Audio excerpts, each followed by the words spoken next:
Story number 12, Tornado Alley. In Lindor, which is a small town in northern Texas that is also around 5 miles away from the Texas-Oklahoma border, there were 6 storm chasers who are Garrett Spiderman, Cody Barrett, Victor Whitfield, Edward Jones, Richard Baxter, and Terry Franklin. All of those men are in their 30s and are family men. Edward Jones is the pastor of Lindor Baptist Church, and Cody Barrett is the pastor of Lindor Bible Church, which is a non-denominational church. On one Tuesday morning in late winter, people were going to work as usual, and students were going to school as usual. At 7 a.m., Richard began setting the tables as his wife, Lindsay, was making chocolate waffles for breakfast, topped with blueberries, strawberries, and powdered sugar. Come 8 a.m., everyone was at the table, and they said grace before eating. Now the attention of this story now goes over to Lindor Bible College. Tyler Baxter had oatmeal with honey and cinnamon for breakfast. At 9 a.m., Tyler left his room to head to his first class of the day, which is theology class, and he had to write a 2 or 3 page essay that refutes all of the anti-Trinitarian heresies. 2 pages was required, and then 3 pages would lead to extra credit. Before Tyler started college, he was in a homeschool co-op, and he was the equivalent of an honor student. And now in his final year of college, he has excelled very well. After Tyler finished the first page of his essay, a weather alert came on everyone's phones, and the college president made an announcement to get into the campus storm bunkers. During that time, all of the students who were doing assignments quickly saved their progress and then rushed into the campus bunker. The campus has a total of 12 bunkers, with each bunker being big enough to comfortably fit 10% of the people on campus. Schools in the towns Lindor, Petoskey, and Danbury quickly initiated an emergency early dismissal to get everyone safely home and then into a storm cellar. The storm chasers hopped into the armored vehicle, which can withstand tornadoes, and they went around tracking the tornado. An EF5 tornado had touched down just in between Lindor and Petoskey. The storm chasers' families were able to safely get into these storm cellars, which are located just next to the basement of their homes. The tornado was intense and violent, as it plowed its way through the town of Petoskey, ripping apart building after building. The first building that was ripped up to shreds was the huge warehouse that carries a lot of construction material. The next building to bite the dust was half of a factory that manufactured jet fuel. After this, the tornado tore through several other buildings and fields in Petoskey, and thus destroying about 20 to 23% of Petoskey. Then the tornado made its way into Danbury, and was creating a lot of damage there. Edward checked the tracker and found that the tornado is now in Danbury. Garrett is driving the armored vehicle, and he parked the vehicle on the side of the road to observe what the storm tracker is reporting. It was now reported on the radio that the winds from the tornado got more intense. Inside of the campus bunkers, there was a college student, Alana, who was terrified about her dorm and her parents' house being ripped to shreds by the tornado. And she started becoming terrified when the radio reported that the tornado entered Danbury, which is right next to Lindor. The tornado now crossed into Lindor after ripping apart 8% of Danbury. And when the radio reported this, Alana became even more terrified and started crying.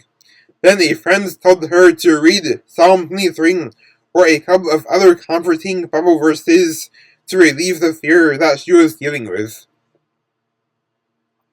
While she was on her way to get a Bible off the bunker bookshelf, one of her friends told her a hilarious joke as an attempt to help her become brave. And the joke did not work, since after she laughed, she then went back to being terrified again. Then she went to read Psalm 23 and a couple of other verses, and then was calmed down after that. Tyler hung out with his friends in the bunker and talked with them about the signs of the end times, and how natural disasters like tornadoes have connections with the end times. Matthew 24:6-12 says, "And ye shall hear of wars and rumors of wars. See that ye be not troubled, for all these things must come to pass, but the end is not yet. For nation shall rise against nation, and kingdom against kingdom. And there shall be famines and pestilences, and earthquakes in divers places. All these are the beginning of sorrows. Then shall they deliver you up to be afflicted, and shall kill you. And ye shall be hated of all nations for my name's sake. And then shall many be offended, and shall betray one another, and shall hate one another. And many false prophets shall rise, and shall deceive many.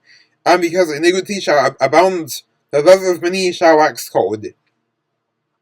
Tyler mentions these verses to his friends as they were discussing more about the end times.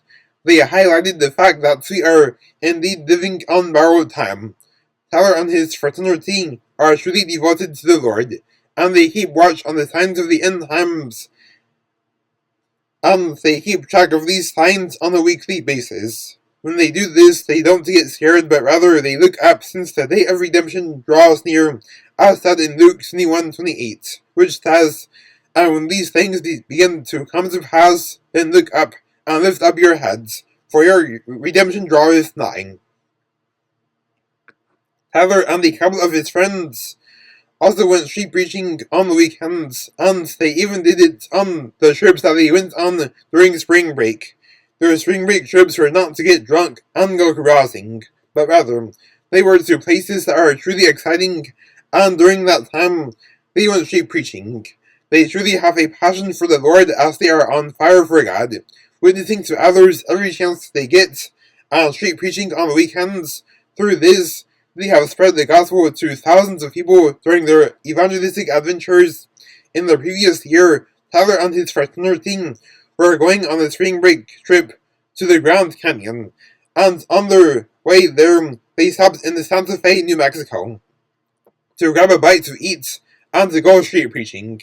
After all was well and done, they then enjoyed their trip to the Grand Canyon. One thing that all 7 of the fraternity members all have in common is that they all love being in nature.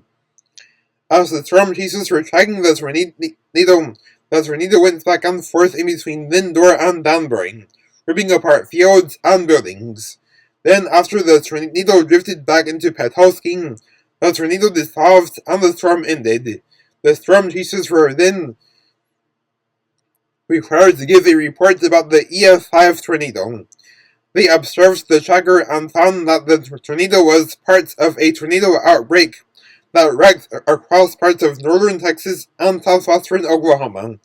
And the tornado outbreak caused $1.62 billion in damages, and the EF5 tornado that had just hit was the 10th tornado of the outbreak. The storm chasers found that this one tornado destroyed 24.1% of Petoskey, 10.5% of Lindor, and 31.21% of Danbury. After the tornado, there was some serious recovery that needed to take place inside of the 3 towns. When the tornado did its thing in southwestern Oklahoma, it didn't strike any towns as it just went through fields alone and took out 20% of another warehouse building. Fortunately, the college was untouched, and things were able to go back to normal after the tornado had hit. The college planned to resume classes on Thursday, and so did other schools in the area. There were 2 schools within the area who had to have all their students and teachers on Zoom for about a school year due to being destroyed by the tornado. These 2 schools were Danbury High School and Petoskey Elementary School. The students who were in their senior year at Danbury High had to have their graduation ceremony take place at a nearby venue instead of the usual high school auditorium. The reason why this had to be done was that the repairs of Danbury High were obviously not going to be complete in time due to graduation just being around 2.5 months away. Their senior prom had to be moved to a different venue because the original venue was destroyed by the tornado. Another high school, though not damaged, which is Lindor High School, also had to move their senior prom to a different venue as well because the original venue was destroyed by the tornado. The storm chasers did a successful job at tracking the tornado and also tracking how much damage was done and what tornado outbreak it was a part of. Tyler felt relieved to find out via phone call that his parents' house was untouched. And then Alana was also very relieved to find that their parents' house took little damage, with the only damage being done on parts of the roof.